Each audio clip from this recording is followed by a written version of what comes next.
हाँ इधर देखिए अब रेयर अर्थ पे आते हैं। अभी तक रेयर अर्थ का सारा फीचर्स हमने देखा, अब रेयर अर्थ कौन कौन है वो देख लो। तो सीरियम से लेके कहां तक, इटरबियम तक। तो आपको याद रखना है सबसे पहले CPR ND, 4 ब्लॉक में याद रखना है, ठीक है। ध्यान दो इधर, CPR ND, PM SMEU, GDTBDY, फिर HETY, ठीक है। फुल फॉर्म इसका देख लो, cerium, praseodymium, neodymium, promethium, samarium, europium, gadolinium, terbium, dysprosium, holmium, erbium, thulium, ytterbium, ठीक है। किसका? डिस्प्रोसियम, डिस्प्रिन जैसा, डिस्प्रोसियम, ठीक है। क्लियर है? उसके बाद इसके इलेक्ट्रॉनिक कॉन्फ़िगरेशन देखो, अभी पढ़ के आए हैं। 5s2 5p6 किधर रहेगा? आउटर सेल में। इनर में कौन रहेगा? 4f electrons. तो सब इससे पहले में जिनॉन का रहेगा, उसके बाद ये। तो सीरियम का एटॉमिक नंबर कितना? 58। समझ में आ रहा है?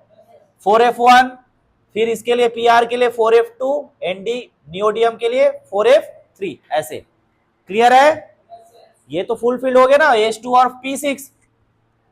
ये कोई टर्म सिंबल में इसका कोई रोल नहीं रहेगा, ना ही उधर पे भी कोई रोल नहीं रहेगा। समझ में आ रहा है? सारा का सारा मैग्नेटिक प्रॉपर्टी किससे मिलेगा? 4f इलेक्ट्रॉन से। तो ये जो है ये हुन रूल से आया है। ये जो टर्म सिंबल है 2f 5/2, ये सब भी किससे मिलेगा? हुन रूल से, ठीक है। तो देखो P थ्योरेटिकल वैल्यू यानी कि कैलकुलेट, और P एक्सपेरिमेंटल वैल्यू।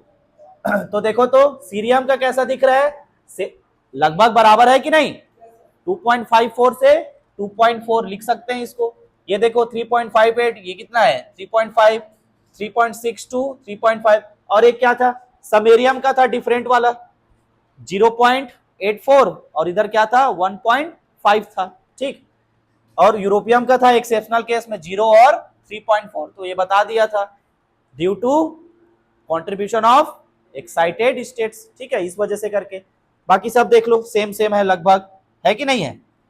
समझ में आ रहा है?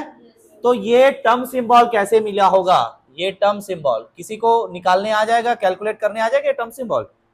ये किससे मिला है? हाँ ये वाला कैलकुलेट करके बताऊं इसको? हाँ, टर्म सिंबल मिलेगा, टर्म सिंबल इसको कैलकुलेट करने जा रहा है, ठीक है, यूजिंग। तो अभी आप लोग के सिलेबस से हुन रूल को हटा दिया है, पर ये इंपॉर्टेंट है, ये जानना जरूरी है। आपको नेट के एग्जाम में, सेट के एग्जाम में इस टाइप के क्वेश्चन पूछे जाते हैं। आपको हुन रूल मालूम नहीं रहेगा तो आप ये निकाल ही नहीं पाओगे। और ये basically atomic and molecular physics का टॉपिक है, ये हुन रूल वगैरह जो है, ठीक है। तो देखो हुन रूल क्या है, पहले मैं बता देता हूं। इफ, इधर देखो बेटा, if shell is less than half filled, यहां देखो लेस देन हाफ फिल्ड, तो टोटल एंगुलर मोमेंटम J को आप लिखोगे J is equal to L minus S. Second,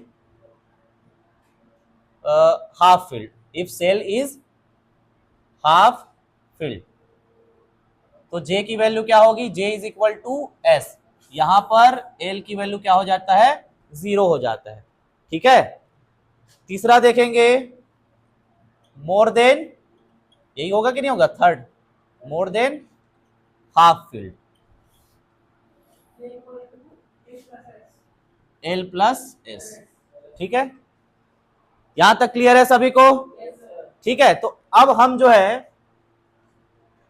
पहले सीरियम को लेते हैं, ठीक है, उसके बाद जीडी को कंसीडर करेंगे, उसके बाद डीवाई को। इन तीनों को लेके चलते, इन तीनों में ये हुन रूल अप्लाई हो जाएगा। बाकी सब बाकी तुम लोग डाल सकते हो फिर, तो बहुत इजी है। Less than half filled, J is equal to L minus S, mod लगा देना ताकि माइनस का कोई इशू ना रहे, ठीक है। हाफ फील्ड मतलब J is equal to S, more than half filled, that means L plus S। Stop करो।